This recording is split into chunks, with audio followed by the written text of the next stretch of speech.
Olá pessoal, sejam bem-vindos a mais uma aula do nosso canal Marisson Fraga, mais uma aula do nosso curso sobre o mecanismo psíquico dos fenômenos histéricos, texto de Freud, 1893, né? Nós estamos agora na parte 4 e eu inclusive até achei que daria, deixa eu ajustar o mapa mental aqui para você dar uma olhada, né? Que a gente já falou sobre muita coisa aqui. Eu achei que daria para colocar numa aula só a parte 4 e a parte 5, mas pelo que eu estou vendo aqui é muita coisa para a gente estudar na parte 4. Até daria, mas o vídeo vai ficar longo, né? E aí o que a gente vai tentar fazer é colocar a parte 5, que é pequena realmente, né? Vai ser a aula final, então esse curso acabou tendo 5 aulas, né? Mas é como a gente falou desde o início, a ideia aqui é você sair dominando esse texto, tá? E a partir de agora a gente vai trabalhar muito assim no nosso canal, para que você saia dominando todas as nuances do texto, o que é que realmente foi falado lá. E aqui realmente não é um canal para quem gosta de vídeo rápido, ok? Então vamos lá, vamos entender essa parte 4 aqui. Lembrando que o seguinte, antes desse curso se iniciar, a gente falou, a gente postou, na verdade, 2 vídeos, né? Nós postamos 2 vídeos. Um desses vídeos falava sobre as 4 fases, uma descrição esquemática, né? Do grande ataque histérico apresentado por Charcot. Então, seria as 4 fases de uma crise de histeria, de um ataque de histeria, alguma coisa assim. No caso, é o segundo vídeo antes da primeira aula desse curso, tá? Porque quando a gente estava preparando esse curso aqui, o que a gente, na verdade, estava querendo era nivelar o conhecimento de todo mundo. E aí, nós fizemos um vídeo falando sobre abreação, já que a gente viu que a gente ia falar muito no canal. E a gente fez um vídeo também falando sobre essas 4 fases de histeria, que era algo necessário. O ideal seria que você tivesse assistido essa aula para você entender melhor, no caso, essa aula das 4 fases, né, por Jean-Martin Charcot, para você entender melhor do que a gente vai tratar aqui, tá? Se você não assistiu, não tem problema, você pode assistir essa aula. E quando terminar essa aula, você vai lá para esse vídeo, né, sobre as 4 fases de um ataque histérico por Jean-Martin Charcot. Né, como eu falei, é o segundo vídeo antes do início desse curso aqui, tá? Antes da primeira aula. E por que, né, que a gente pediu? Agora aparece um detalhe interessante, porque Freud inicia essa parte 4 falando sobre essa descrição esquemática do que seria o grande ataque histérico, né, apresentado por Charcot. E aí vai falar exatamente o que a gente falou naquele vídeo. Mas Freud não explica nesse texto, tá? Ele já pressupõe que você sabe. Ele está escrevendo, na verdade, para quem já sabe sobre o que Charcot estava falando, né? Então, ele não dá maiores detalhes, mas é interessante que você tenha visto esse vídeo aqui para você entender.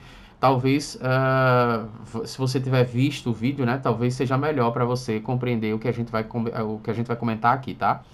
Então, quais seriam essas 4 fases, né? A primeira fase, por exemplo, de um ataque histérico seria a fase epileptoide, né? A pessoa com alguns movimentos ali que poderia, inclusive, até ser confundido com epilepsia.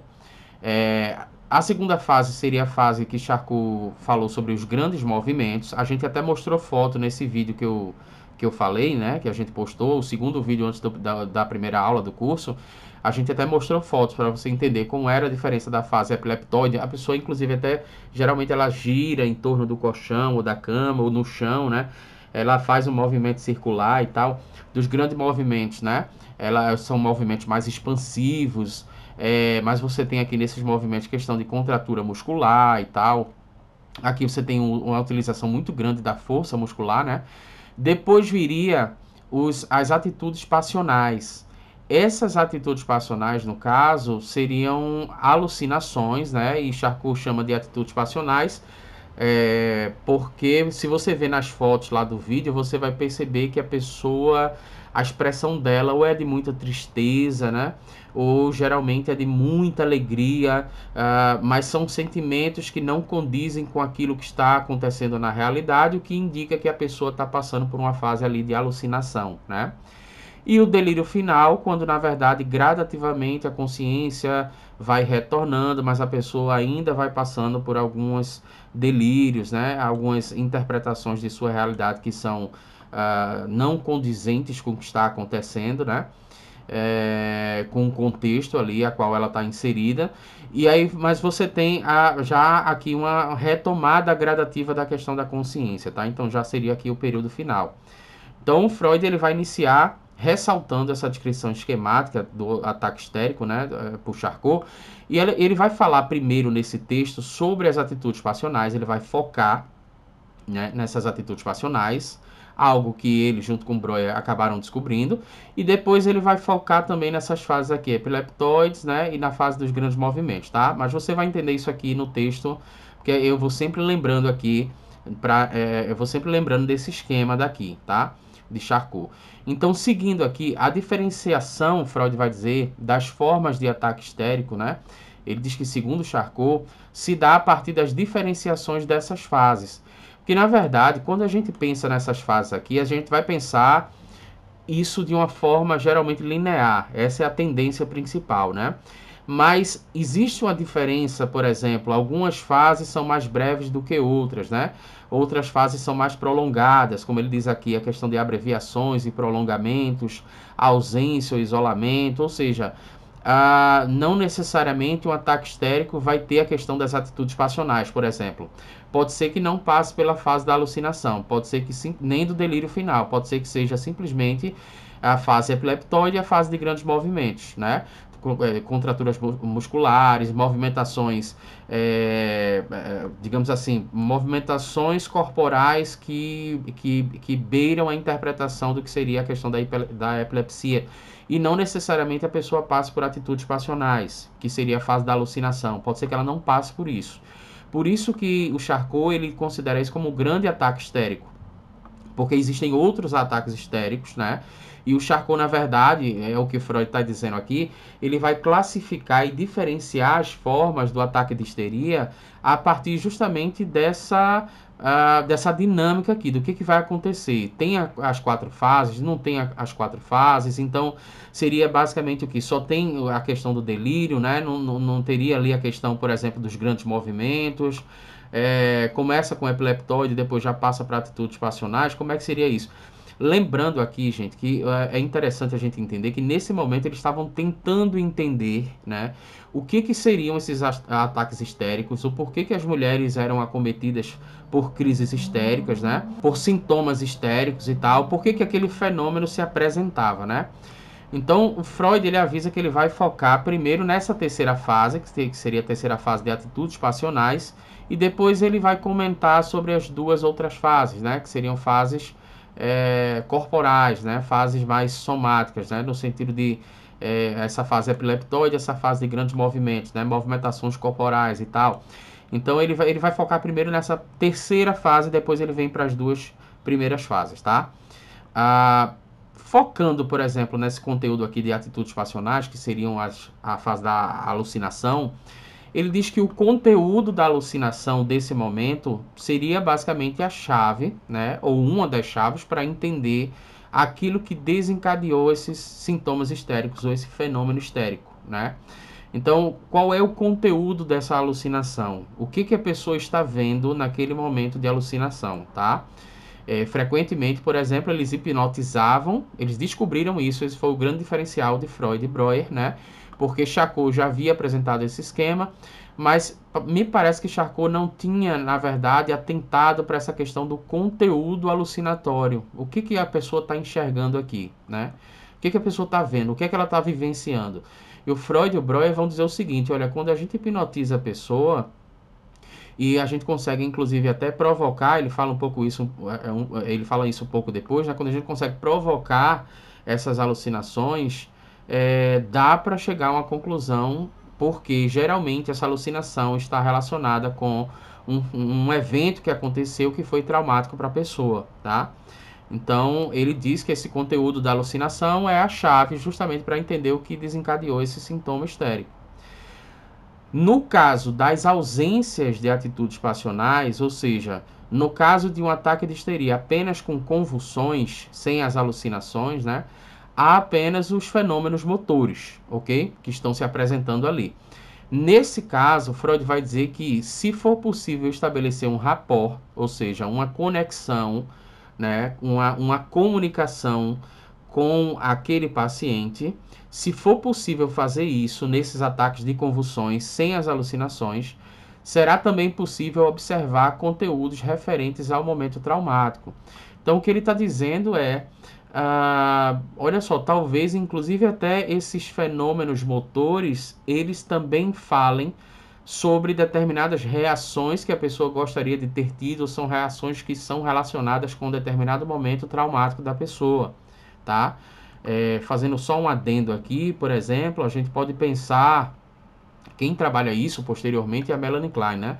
Mas a gente pode pensar, quer dizer, uma das pessoas que trabalham, porque o Freud também vai trazer algumas percepções nesse sentido.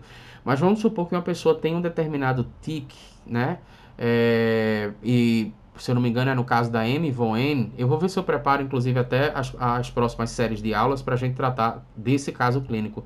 Se eu não me engano, a Amy Von N, ela tinha um tique, e esse tique está relacionado com um determinado momento, né? Por exemplo, vamos supor que você tem uma pessoa que tem um tique nervoso, que a gente chama hoje, que é de fechar muito os olhos, né? E aí, isso é um fenômeno motor, ok? Será que isso não significa que a pessoa em algum momento viu alguma coisa que não gostaria de ter visto e por isso ela fecha os olhos, né?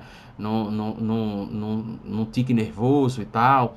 Então, o que ele está dizendo, ele está suspeitando que tem alguma coisa nesse sentido aqui, ok? Lembrando que a gente está aqui no ano de 1893, tá? Então, a psicanálise está se construindo, nesse período não tinha nenhum nome ainda de psicanálise, né? Freud vai afirmar que quando é possível provocar esses ataques de convulsões durante a hipnose, a lembrança do trauma psíquico costuma se apresentar, ok? Então, você tem ali, por exemplo, um paciente hipnotizado e, às vezes, é possível provocar esses ataques de convulsão, é isso que Freud está dizendo. E esses ataques de convulsão também podem trazer à tona, né? Quando eles acontecem junto com a alucinação, como ele vai dar um caso aqui, por exemplo, um caso do clínico da garotinha, aconteceu, eles provocaram durante a hipnose uma crise histérica nela, e aqui foi acompanhado por uma alucinação. No caso abaixo, não foi acompanhado por uma alucinação, foi apenas os fenômenos motores, né, que se apresentaram, mas mesmo assim foi possível chegar ao momento traumático, né, ao momento, digamos assim, de grande energia psíquica, né, de grandes afetos penosos, que fizeram com que aquele sujeito, a partir deste momento, começasse a apresentar esses sintomas de histeria. Então, no caso aqui, você tem, Freud vai apresentar rapidamente um caso clínico de uma garotinha, certo? Que ela tinha, apresentava esses fenômenos motores, tá?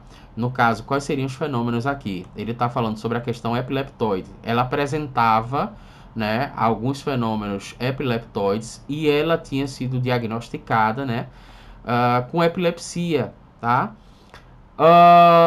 Mas tudo bem, ela foi diagnosticada e é eles quiseram estabelecer um diagnóstico diferencial, porque você tem isso, né? A questão, por exemplo, você tem uma hipótese diagnóstica, né? E a partir dessa hipótese diagnóstica, você também precisa estabelecer um diagnóstico diferencial. Então, a pessoa chega, vamos pensar em termos de hoje, né? A pessoa chega num consultório psiquiátrico falando que está com o coração, sei lá, tá sem ânimo para fazer as coisas, na verdade, enfim, tá sem energia, tá sem vontade para fazer as coisas, está muito entristecido e tal. Então, a pessoa pode levantar a hipótese diagnóstica de ser uma depressão, tá? Mas o ideal é que a pessoa, inclusive, estabeleça um diagnóstico diferencial, porque pode ser, inclusive, até a questão da ansiedade. A questão da ansiedade, a pessoa muito ansiosa, não conseguindo, se sentindo sobrecarregada, não conseguindo fazer as coisas, pode ser que ela esteja se sentindo entristecida justamente por não fazer as coisas, mas não necessariamente seria uma depressão, pode ser uma questão de ansiedade, né? Então, o que eu estou falando, você precisa ter uma questão de hipótese diagnóstica, né? O Freud aqui, ele percebe que a garotinha essa garotinha poderia não ter a epilepsia, né? Então, eles vão querer estabelecer o diagnóstico diferencial. E aí hipnotizam ela. Nesse momento que hipnotiza, né, ela está sofrendo de um desses ataques, aí eles perguntam o seguinte: o que é que você está vendo agora? E aí ela vai responder: o cão vem chegando, o cachorro vem chegando. Então foi nesse momento que eles perceberam que ela tinha sido perseguida e atacada, né, por um cão que era selvagem, né, atacou essa garotinha. Não sei se chegou a ferir, porque o Freud não dá detalhes sobre isso, mas ela foi perseguida por um cão selvagem em determinado momento, e realmente eles constataram que a partir dali é que esses ataques começaram a acontecer, né? Então, isso eles acabaram percebendo que o diagnóstico diferencial era que, na verdade, era uma questão histérica, não uma crise de epilepsia, né? Não era uma garotinha que tinha epilepsia. O segundo caso que ele apresenta é de um rapaz, né, que ele era empregado de uma determinada pessoa, né? E ele era muito maltratado, ele sofria maus tratos por parte do seu chefe e tal. E ele começou a apresentar alguns ataques em que o Freud vai dizer que ele se jogava no chão, se desmantelava no chão, né? Ele ficava furioso, esbravejava, enfim, e sem dizer nenhuma palavra, né? Ou demonstrar nenhuma alucinação. Simplesmente eram fenômenos motores que aconteciam, né? Então veja, tem aqui neste caso a ausência, por exemplo, do que são as atitudes passionais e o delírio final. Ele simplesmente tinha os fenômenos motores, né? Neste caso clínico daqui, ele foi hipnotizado e se suspeitou, por exemplo, foi possível provocar esse ataque, e a partir desse ataque que foi provocado pela hipnose, eles perceberam que num determinado momento o chefe dele tinha insultado ele na rua, tinha ofendido ele na rua, humilhado ele na rua, na frente de outras pessoas, e tinha batido nele com a bengala, tinha golpeado ele com a bengala, né? Pois bem, esse camarada então foi embora, né? Aparentemente curado, mas dias depois ele teve o mesmo ataque, né? A mesma crise. E aí ele volta para o consultório e diz: ó, não resolveu a situação, então vamos hipnotizar ele de novo. Quando ele foi hipnotizado novamente, o ataque ele foi provocado e ele reviveu uma cena que era a cena exata, né, de quando aquele ataque tinha surgido pela primeira vez. Quer dizer, depois dessa cena o ataque tinha começado a surgir, que era a cena onde ele está numa sala do tribunal, né, e ele não consegue uma reparação jurídica pelos maus tratos que ele tinha recebido. Então, na verdade, aqui a gente tem uma questão de uma soma, né? Tanto os maus tratos por parte do chefe, ele foi golpeado pela bengala, não podendo reagir àquilo, ele vai para a justiça e a justiça também não dá uma sentença favorável a ele. Então, ele não obtendo essa reparação, isso se soma e a partir dali ele começa com as crises histéricas, tá? Então, esse é outro caso apresentado rapidamente por Freud nesse texto. Freud retorna a afirmar que essas lembranças que surgem nos ataques histéricos, né, ou que são despertadas nos ataques histéricos, são os fundamentos dos sintomas histéricos que ficaram, no caso, impossibilitados de abreação, que foi isso que a gente vê aqui, né? A questão de uma garotinha, por exemplo, não sabia o que fazer quando foi perseguida pelo cão selvagem, como também a questão do empregado, quando é maltratado pelo chefe, não podendo revidar, por exemplo. Por isso que Freud vai falar, nas aulas anteriores a gente falou sobre isso, né? Sobre a questão de vingança e sobre a questão da necessidade dessa questão de abreação. A gente falou sobre isso na aula 2 e também falamos sobre isso, se eu não me engano, na aula 3. Então, Freud vai dizer que são lembranças que estão fora da consciência normal, algo que ele também já tinha falado no texto, né? E que encontram-se apenas em estados hipnoides, né? Ele afirma categoricamente que os ataques cessam quando, em estados hipnoides, há uma correção associativa ou abreação. Então, voltemos para aquela ideia. Você passa por uma situação em que você deveria ou gostaria de ter reagido de uma forma tal, mas não pôde reagir porque não conseguiu, ou porque foi impedido, ou por causa das circunstâncias sociais. Então, esses ataques eles vão cessar quando as pessoas são hipnotizadas, é o que Freud está dizendo aqui, e revivem aquele momento, e a partir daquele momento encontram, né, no caso de reviver aquela situação, elas encontram uma forma de descarregar aquilo ali, né? O que ele chama de correção associativa é algo que ele depois vai chamar, por exemplo, de elaboração, né? É um exemplo que ele já deu, a gente já apresentou nesse curso, porque ele deu no texto, um exemplo de uma pessoa que sofre um acidente de carro. Então, é um evento traumático, ela pode desenvolver sintomas histéricos, né?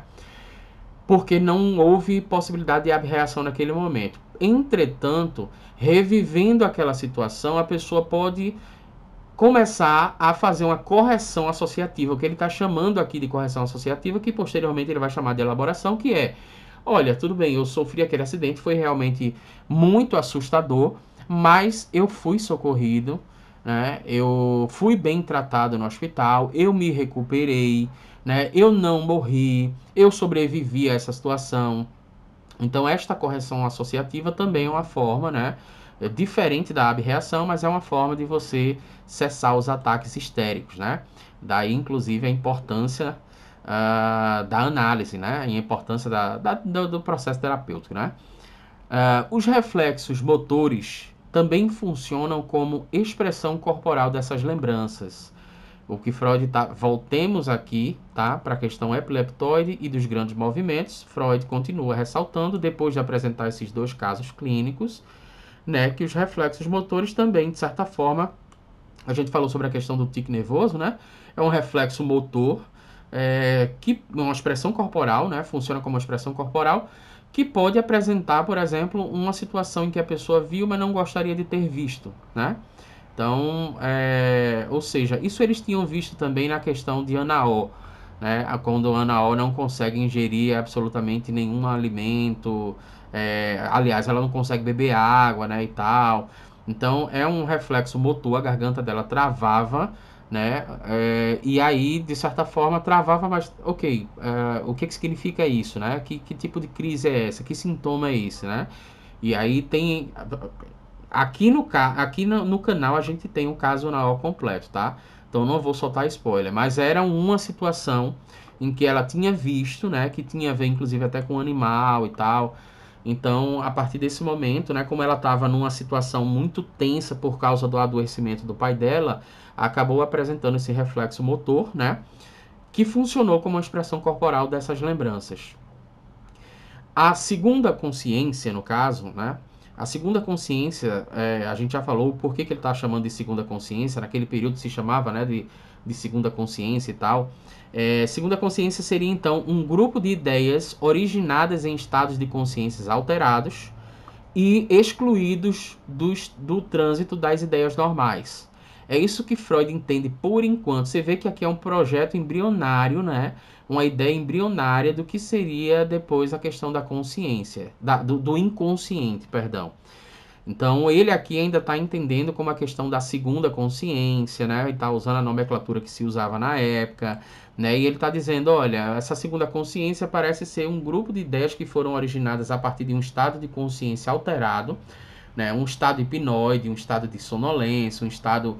Voltemos, por exemplo, para o caso Anaó, né? Quando ela tem aquele problema de visão, quando ela queria estar chorando, na verdade ela estava chorando, mas não queria que vissem ela chorando e perguntam a ela as horas e tal, né? Você vê que tem ali um estado de consciência alterado, que ela está meio que sonolenta naquele período e tal, e também cheia de...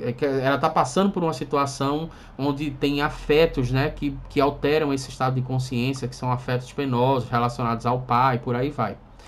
Então, é isso que Freud entende até agora, que seria mais ou menos o que ele está tecendo aqui, são ideias que depois se transformariam no inconsciente, né, no conceito do inconsciente. Freud volta a falar sobre o conceito apresentado por Charcot, né, que seria também a segunda consciência, isso aqui está em francês, né, seria mais ou menos assim, condition seconde, alguma coisa assim, seria em francês isso aqui, tá? E esse conceito, na verdade, ele vai dizer o seguinte, olha, que seria uma segunda condição, né? Basicamente, traduzindo para o português, seria uma segunda condição, né? Onde Charcot vai dizer que seria o domínio das inervações corporais, ou seja, inervações vem de nervos, né? O domínio das inervações corporais pela consciência hipnoide durante o ataque histérico. Mais uma vez, a gente tem essa ideia, né? Veja, domínio das inervações corporais pela consciência hipnoide durante o ataque histérico. Mais uma vez, a gente tem um indicativo, né, a partir desse conceito de Charcot, de que, olha, essas fases aqui, né, que são as primeiras fases, elas também falam sobre aquilo que aconteceu enquanto fenômeno traumático. Em alguns casos, Freud continua dizendo, o paciente percebe que os fenômenos motores, né, que ele está apresentando estão relacionados com esse momento traumático, ainda que os processos psíquicos não estejam claros, né? Ou seja, a pessoa ainda não consegue fazer uma correção associativa, não consegue lembrar muito bem, não consegue entender qual foi o momento exato, ainda não está muito claro para a pessoa, mas de certa forma a pessoa consegue perceber que esses fenômenos motores, né, eles estão relacionados com esse momento traumático, né? E aí Freud diz que isso mostra que não é sempre que a consciência normal é reprimida nos ataques histéricos. Porque se acreditava, inclusive, que quando a pessoa se apresentava em estados hipnoides, né, a consciência dela, entre aspas, normal, era completamente reprimida, né? Ela não tem acesso a esse estado de consciência. É apenas o estado hipnoide que está se apresentando ali, ou a segunda consciência. Freud vai dizer, não, a gente percebe aqui que tem alguns fenômenos, alguns pacientes que percebem que esses fenômenos motores eles estão relacionados com algum momento traumático, ainda que isso não esteja muito claro na cabeça dele, mas ele consegue perceber, né?